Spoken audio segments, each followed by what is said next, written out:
Our last speaker before we proceed to the informal panel discussion was and is my own college professor, the powerful author of two best-selling books, Collectivism on the Campus and Brainwashing in the High Schools. He may also be America's greatest living poet. His work has appeared in the Freeman, Human Events, Christian Economics, Blue Book, National Review, New York Times, Literary Digest, New York Herald Tribune, and many other national periodicals. But I think the best way to introduce this associate editor of American Opinion is with a poem from one of his own books. He called it Will and Testament, and it reads like this: When I am dead, this be my will and codicil. To earth I do bequeath and give my fugitive obstreperous flesh for flour and wheat blithely to eat. My bones' enduring tracery I leave to be exhibit labeled categoric, man, prehistoric. Having no need of it past death, I give my breath to air that is the bird's abode and the sun's road. The world, her Maytime trees that loom white hills of bloom, her bluebirds like winged iris shaken with buds awaken, her cloud-deep skies or daisy thicket shading the cricket, I leave to any who, like me, has eyes to see. I give, if it persists, my song to bless and throng the swift 12 winds of the world that fly through all the sky, blown a winged thistle seed of sound toward its own ground. I yield the love that tortured me with ecstasy to any strong enough to bear joy of despair. As for my joy itself, I deed it to all who need it, hitchhikers seedy and too gray, or dogs astray at whom the careless hand has thrown the careful stone. Sadness that made my young heart grave I give to save all of earth's callous ones who go unhelped by woe. My loneliness to everyone who seeks the sun. To my Lord Don Quixote, hurled against the world by his own nobleness to be men's mockery, I will my madness to increase his tragic peace. My cowardice I keep, of such men have too much. To scholars for inheritance, my ignorance pure darkness, eager for truth's white amazing light. I deed my laughter to the wise to clear their eyes, and any surplus to a cow, for she knows how to moo and put a poker face on the world's grace, making by genial occult powers cream out of flowers. I give my anger and my hate to wake, though late, albino gentle souls that dwell meekly in hell. I will my lazy calm to bless their restlessness, who take 9 stitches to save one best left undone. I leave my strength to aid the rose against the snows, my patience to the snows that keep her safe asleep.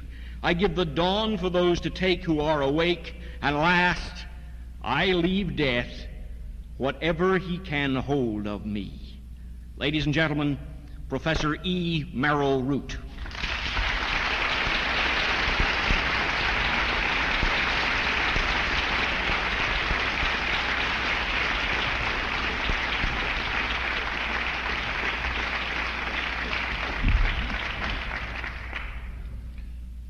Whenever I am to make a speech, I'm always reminded of a certain Irishman who in the good old days was driving a wagon loaded with black gunpowder. And in a moment of abstraction, he lit his pipe and tossed the still-lighted match over his shoulder. And as he went upward in the resulting chaos, they heard him exclaim, "Sure, and I always knew I could rise to the occasion." But what worries me is how I feel when I come down. But no matter how I feel when I come down, I am to speak to you briefly this morning on what is our struggle. Now, I think our struggle may be divided into 2 aspects. There is the negative and there is the positive.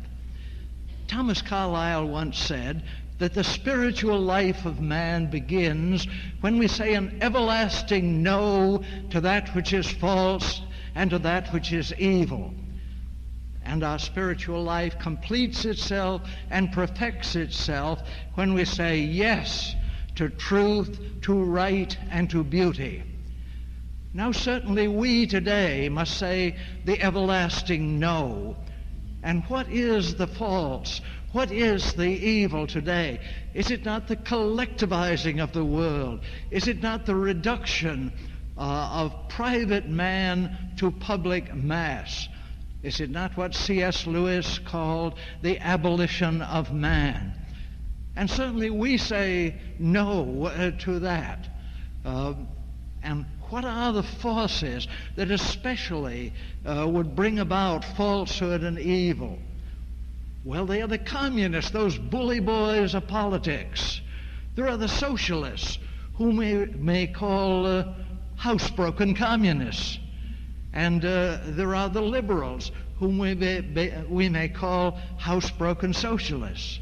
And against all of those, we say our everlasting no. And it is our distinction that we see also that beyond these and behind these, there are the spider-men, there are the conspirators, there are the insiders. And these are the men who would reduce, who would use all these to secure their own wealth and to establish their own power. And they would bring about one world that it might be like a fat goose with its teeth between the neck of a fox, of course a red fox. And against the insiders, we say our everlasting no. Now, this brings about, of course, many results which are evil and to which we say the everlasting no. Education.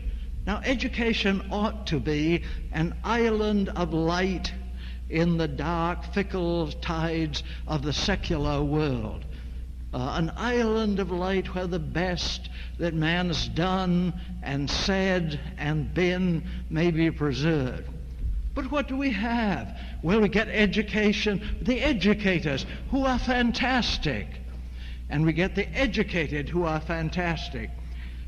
When the great hard hats rose in New York with their splendid gesture, Counterattack tells that they met a certain character near Pace College in Brooklyn. And this fellow, he was like King Lear, fantastically dressed in wildflowers, only he was dressed in dirty clothes. And he had long hair, so you couldn't tell whether he was he, she, or it. And he was, he was shaggy and rank as one of Robinson Crusoe's goats. And so one of the hard hats said to him, "Do they really let you into classes like that?" And he replied, "Heck, man, get with it. I'm one of the professors." Well, that's the fantastic educator. But we have also the fantastically educated. Tom Anderson, in one of his splendid columns, tells about something that happened recently. And he says this, and I quote. He says, "Guess who was named honorary homecoming queen by the Sacramento City College Executive Senate? You guessed it, Angela Davis. Indicted accessory to murder, Marxist, apprehended fugitive, traitor, homecoming theme was, we've only just begun." And unfortunately, they've only just begun. That's the sort of thing we have in our fantastic education. And to that we say an everlasting no. And this has brought about what I sometimes call the liberal hypnosis or the collectivist hypnosis.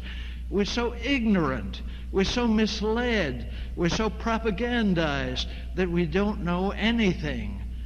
For example, recently on the Grand Banks, there was a hassle.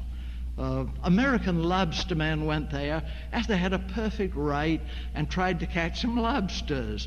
And the Soviet vessels and the Soviet satellite vessels drove right through their traps and destroyed them. And you would think that any American would say that is an evil and a false thing. But what did the Boston Globe say? Well, the Boston Globe said something so fantastic you wouldn't believe it if I didn't read it to you, and so I will. May 25th, 1971, a gentleman in the Boston Globe wrote this: "But there is also a human argument, and it is this, that while the whole affair really becomes offensive, even if the Russians are sworn to fulfill our enemy requirements, it's the argument of need. Here are these foreign vessels farming up a staple for the folks at home, and here barricading the banks at random." They've never been lobstering, I'm sure. Barricading the banks at random are a small group of lobstermen whose only purpose is to supply luxury items for a nation of people who already have too much to eat. Any thinking captain's rage would be legitimate. Any Soviet captain is a thinking captain. His rage is legitimate. How can you get more stupid than that? That is a new high of stupidity even for the Boston Globe. And that's the sort of thing we're up against. And to that we say an everlasting no. And yet that is only a part of our struggle. If we are merely anti, we are negative. If we are merely anti-collectivist, if someday, if it please God, we shall overthrow collectivism, what would be left? If we are to build, with Robert Welch, a better world, we need something that is good to put in the place of all this. And that's what we want. Now in our struggle, I think the three great words that are the theme song of this rally should be ours: for God, for family, for country. For God.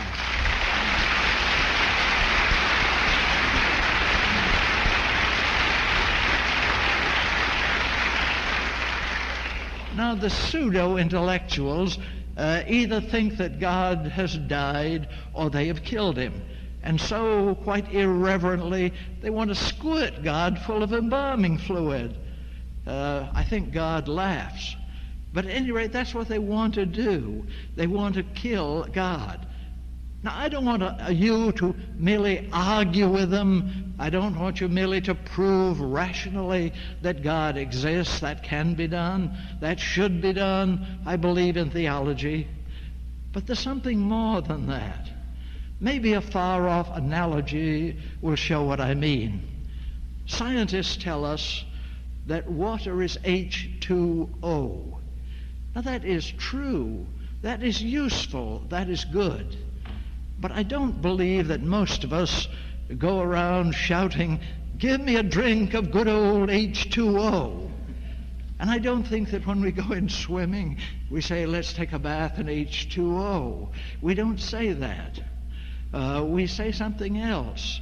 We lift the cool glass to our lips. We drink the cool, pure water. God save us, it's not fluoridated, but we lift it to our lips and we drink it.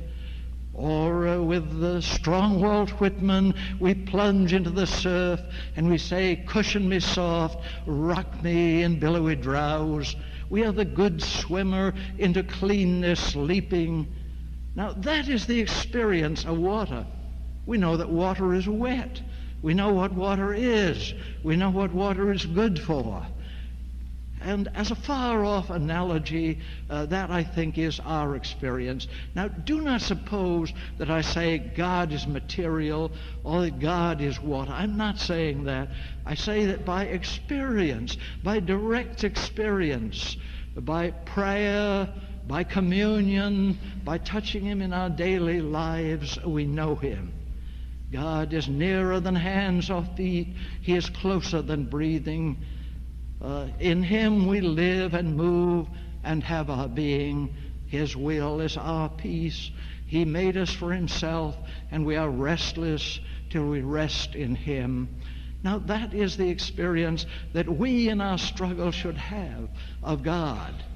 We should know that and then share it with others. And if we do, then we are bringing about the better world. And then the family. Now, we know what the family is. We know that we love, we reverence, we honor our fathers and our mothers. We know their intelligence. We know their integrity. We know their inspiration. We know that they belong to us. They may be the great dead that steer the living, but we reverence them, we honor them, and we love them. And our children, not sentimentally, not permissively, but as a part of this great stream of the family going through history and beyond history. We love them, we reverence them, we honor them, and we bind them into one organic unity with us by something that is greater than them or greater than us. I think an illustration of what I mean may come in Pastor Wormbrandt's wonderful little book on the martyred church. He tells there how a certain pastor in communist Romania, Pastor Lupescu, had been taken by the communists, and they put him into jail, and they burned him with red-hot irons, and they cut him with razor-sharp knives, and they drove rats into his cell, and they forced him to stand up under the Klieg lights for hours. But he would not break down. He would not tell who his fellows in the martyred church were. And so they brought into the cell his 14-year-old son. And they beat the boy, and they beat the boy, and they beat the boy. And at last the pastor could not endure it longer. And he said, "Alexander, I must tell what they wish." And then the 14-year-old boy drew himself up, and he said, "Father, do not do me the dishonor to have a traitor for a father.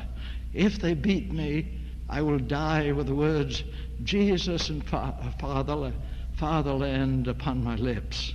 And they did beat him, and he did die. But there was the family for you. There was the family, the parents and the children, with no generation gap, bound into one great organic unity by something greater than either. And that's what we wish. That is what we need. That is what we find in the family. And finally, our country. We love our country. We love her physical being. We love the gray rocks of Maine, where the Atlantic beats in vain, so strong they are. Oh, of course, I know that sometimes in Maine you smell a musky smell.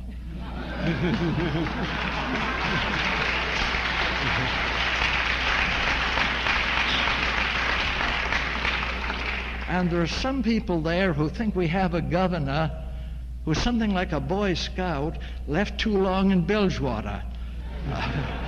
But in spite of that, the rocks of Maine are strong, and there our great American Winslow Homer painted them forever for us.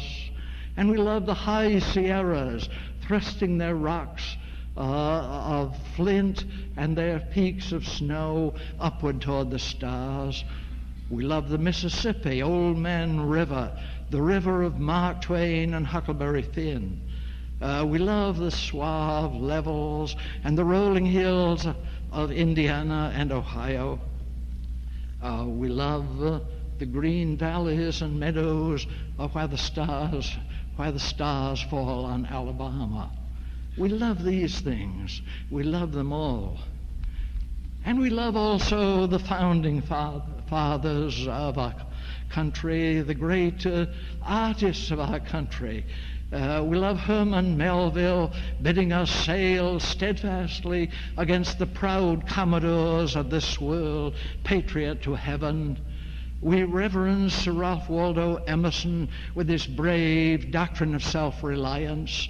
We reverence Edgar Allan Poe with his noble melancholy and his southern landscapes. And we reverence, too, our own Longfellow and his wonderful words about Paul Revere, which I would quote to you as the very theme song of our meeting here. It was he in Paul Revere's Ride, who wrote, "A voice in the darkness, a knock at the door, and a word that shall echo forevermore. For born on the night wind of the past, through all our history to the last, in the hour of darkness and peril and need, the people will waken and listen and hear the hurrying hoofbeats of that steed and the midnight message of Paul Revere." That is what we know, that is what we reverence, that is what we say our everlasting yes. And because of this, because we say the everlasting no to falsehood and to evil, because we say the everlasting yes to truth and right and beauty, because we know God, because we know the family, because we know our country, I believe that under the providence of God we shall win. And I believe also that we here gathered and those like us are indeed children of the morning and people of the sun.